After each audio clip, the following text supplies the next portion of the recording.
Today is October 24th, 2023, day 18 of the Israel-Hamas War. Stay tuned to learn who was here in Jerusalem this week, what the Palestinians are saying, and a surprising development from far away from here. All right, so let's start with the biggest news. 4 hostages have been released. 2 are dual American citizens, a woman and her 17-year-old daughter. And just yesterday, 2 elderly Israeli women were released from Hamas custody. One of them is 85 years old. Her name is Yocheved Lipschitz, and she gave a briefing to reporters today from a hospital in Israel while she sat in a wheelchair. So she had a lot to say. I mean, first of all, she said that she's like, what happened that these people broke through a $2 billion fence that didn't stop them, that didn't do a thing. She said that she was abducted from her kibbutz. They threw her folded over the back of a motorcycle between 2 men and drove through countless fields into Gaza, beating her along the way. They took her watch and her jewelry while they were driving. And then she said they arrived at tunnels, and she said it was like a spider web of tunnels. And there was a large room with about 25 people. They divided them, 5 who needed medical attention. She said that they worked on one man who came in who was injured in his arms and his legs. They were constantly concerned that they had enough food, that the conditions were sanitary, and they said that they refused to talk politics. Meanwhile, there are still 220 hostages, including 30 children that are in Hamas hands for 18 days now. And there's no word on any of them. And we do not know why these particular 4 women were released and what the standard is for selecting who will be released and not. But it's very interesting when she paints this picture of humane treatment of hostages. First of all, her husband remains over there in Hamas hands. And this, talk of good captors that are taking care of them flies in the face of evidence that Israel revealed yesterday to a group of foreign reporters. For the first time since the Hamas invasion of Israel, the Israeli government showed raw, unedited footage captured by the terrorists' body cams that they wore during the pillaging, massacre, and the cold-blooded executions that took place on October 7th. During this press conference, they would not allow notebooks and cameras into the room, according to a couple of the reporters who were in there. So I heard a Danish reporter, Yotam Porfino, and I also heard from Daniel Cohen of Newsmax.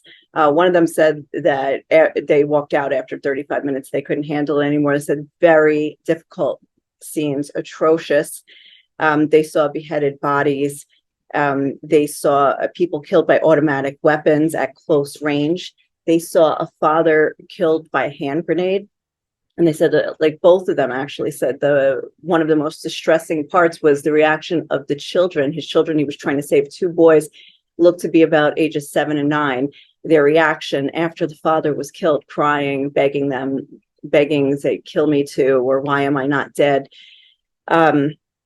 I also separately saw an interview with a woman who helps prepare bodies for burial.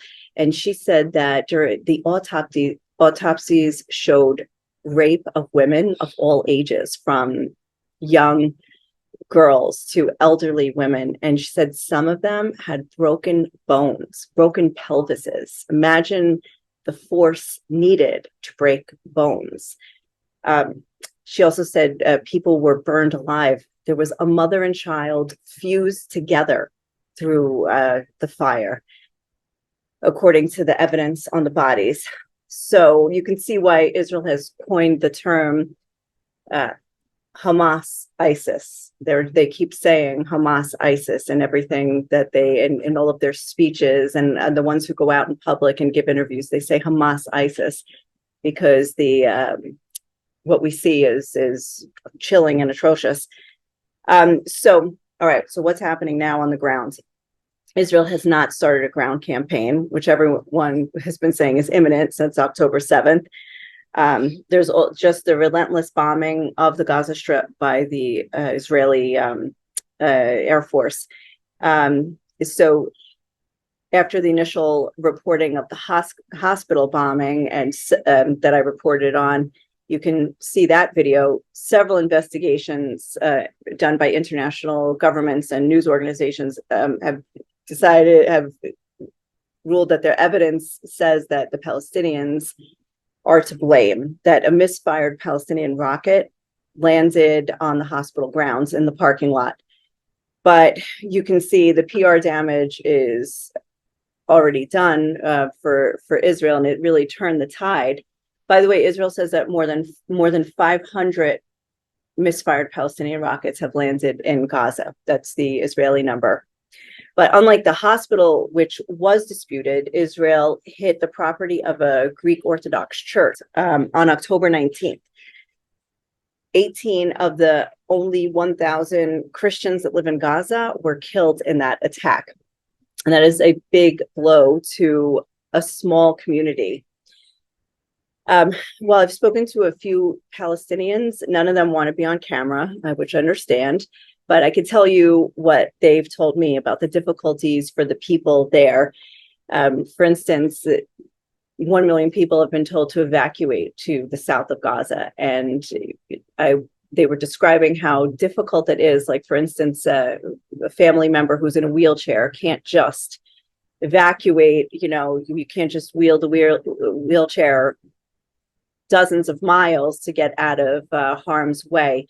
Also, unlike in Eilat, unlike in Israel, where the government and also private organizations are helping the internally displaced Israelis to stay in hotels, like in Eilat, for instance, and also in Jerusalem and other places. That's not happening in Gaza. People are just fleeing and they have nowhere to go. So they're living on the streets as they continue their journey south. So you wouldn't guess who showed up this week, in addition to other world leaders, but the Archbishop of Canterbury, Justin Welby, was here. What was very interesting about his visit was, first of all, he parted sort of with previous church statements, and he said the blame for the Gaza hospital cannot be put on Israel. He said, quoted by the Times of Israel, "Don't assume it's Israel. You have no proof. Do not start propagating another blood libel." So that was very interesting. He also would not give specific numbers of casualties at the hospital bombing.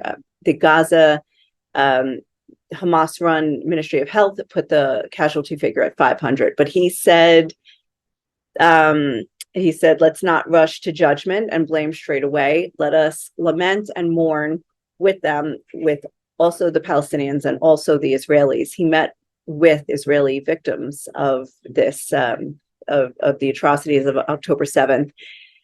He also just told demonstrators in general, pro-Palestinian demonstrators, he said, wait, think, listen, mourn, cry out for peace. Look for ways that nobody need to go to bed fearing their house broken into and their children butchered, their relatives taken hostage. Cry out against that. Cry out against people dying in airstrikes.